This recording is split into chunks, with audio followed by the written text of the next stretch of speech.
you have to be careful not to get self-conscious about stuff. It's a big enemy of... you've got to be grateful when you have a success and something works, and you've got to remember how much you're indebted to other people, you know, and not let it go too much to your head. It does go to your head, but you've got to try and prevent it going too much to your head, you know. You've got to try and keep your feet on the ground about it, really, because when they take off, it's like, it's strange effect. And ego is a kind of thing that lurks everywhere waiting to destroy you, you know? So you've got to try and keep it at bay as much as you can. Being a director is a lot like being, you know, a quarterback in the NFL. You get way more credit and way more blame than, you know, I mean, you're operating within a system, you have a certain amount of talent around you, you have, you know, there's certain things that you get to have some say in and certain things that you don't. And so when the movie works, you know, I think anybody who knows anything about movies knows that when a movie works, it's usually luck. You know, it's calculated. You know, you're trying to elicit a certain response, but when it really happens, it's a confluence of so many, you know, different career paths all crossing over at exactly the right moment. I didn't want to be a director. I was perfectly happy being an actor, but I'd been told by enough directors that I should. And even since the beginning, with Alan Clark, in fact. And I'd heard it. And so at one point, I was making enough cash to take 2 years off, which is basically what you have to do. And so I socked the money away and said, OK, now let's have a go. And then, because my idea was really, I'll do it, and if I fail, then it's done. It's taken care of. The problem was that the film succeeded on several levels, and so then I was hooked. And for me, it's the best job in the world, without a doubt. I look for something that I think will either involve or challenge an audience, sometimes both. But it will certainly take an audience out of its comfort zone. And because there is room for all kinds of films. Most of the films made are just pure entertainment, escapist fare. I've done that, and I'm not interested in doing that now. I would rather present works that challenge me and that challenge an audience, and that take one out of one's complacency. I'm never going to get an Oscar. You know, I think, you know, I'm just sort of, I'm not even on the radar.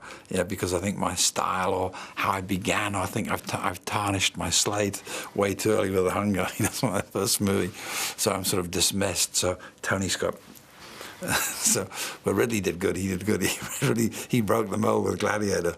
Yeah, but I'm not. I'm sort of dismissed. I've been sort of.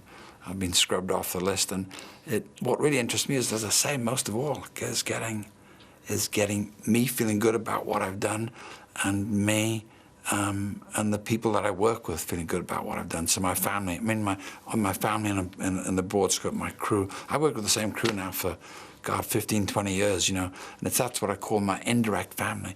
I wanna feel good in that family community. The hardest thing to do when you make a movie is actually get the screenplay right.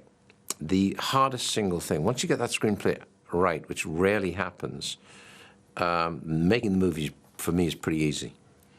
I don't care what it is, it's pretty easy. But getting it on paper, where I trust my blueprint, and I have to trust my blueprint before I begin. Most of the time, you're beginning and you haven't really got the blueprint right. Or there are weaknesses, or there are holes, or there are bridges. And that bridge will approach really fast, and suddenly you're staring at the void beneath your feet. And that happens all the time. I don't do any rehearsals beforehand. I never have. The guys that I worked with that I like, the Coen brothers, Soderbergh, Tony Gilroy for that matter, they don't. You sort of feel like everything really changes once you get to a set with costume and with the actual props and people dressed up. And so it always seems to be difficult to find that line to get everybody to rehearse at level. So in general, what you do is I spend a good portion of the months beforehand storyboarding every single shot and every scene.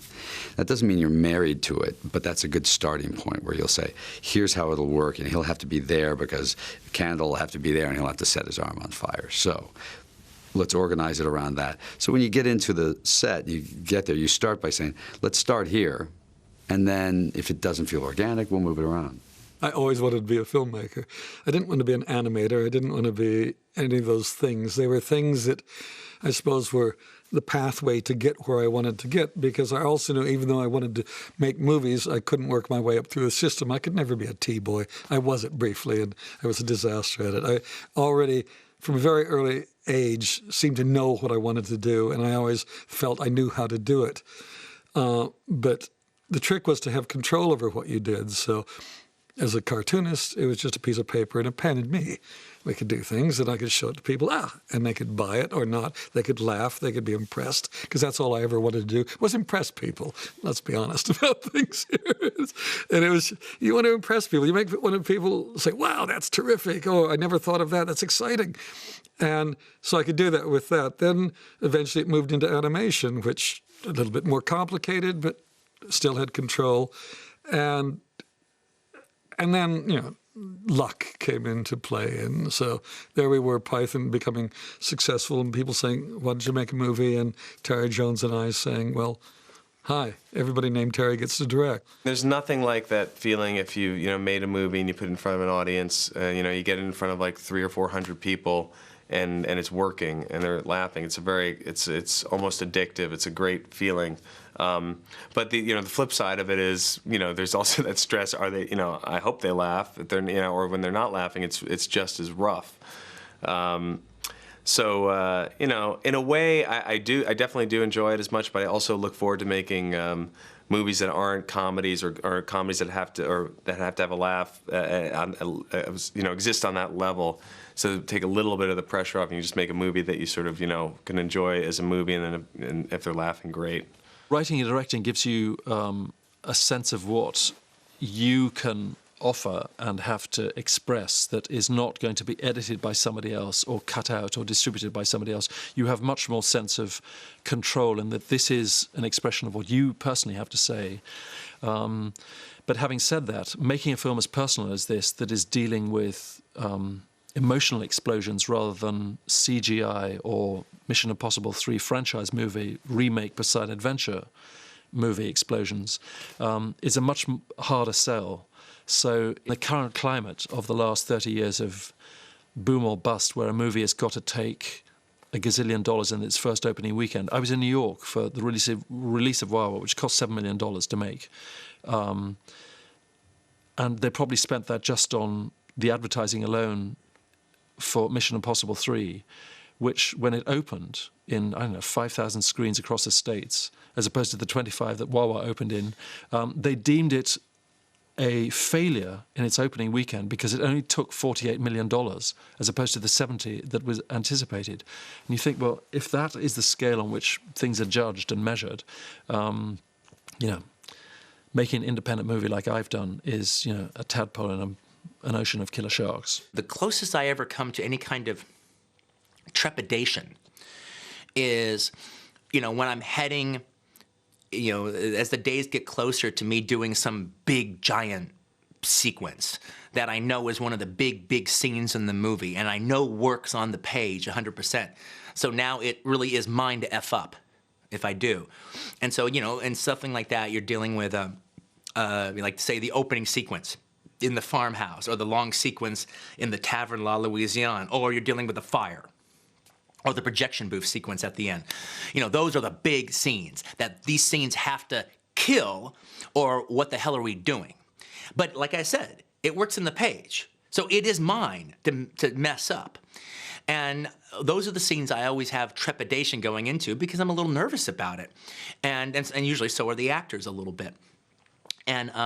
But those are the scenes that are the best scenes in the movie when you overcome them. So once you get over that slight fear, and it is a bit of fear. Once you get over that slight fear, and that's me, and that's the actors, that's everybody. Once we get over it and we're in it, and now we're in it now, then it becomes a joy. It becomes a joy to just sit back and see it just come to life.